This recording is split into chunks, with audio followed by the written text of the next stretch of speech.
স্বামীকে দেখাতে এসেছি, 3-4 দিন ধরে খাচ্ছে না আর চুপচাপ বসে আছে ঘুমের ভাবে। আমার খুব খারাপ লাগলো।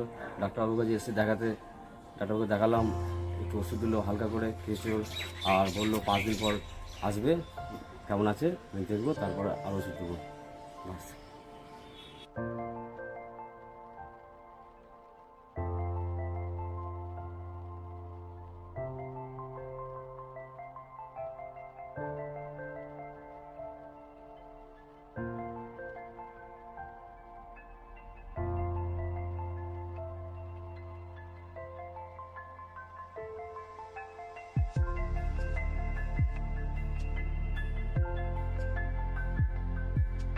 বয়স হচ্ছে 2 বছর, পঞ্চনগর থেকে এসেছি। তো ভ্যাকসিনেশনের জন্য আসা হয়েছে। আর এখানকার সার্ভিস খুবই ভালো, কারণ কি এর আগেও নিয়ে আসা হয়েছিল পার্বো কেসের জন্য। ট্রিটমেন্ট খুবই ভালো হয়েছে।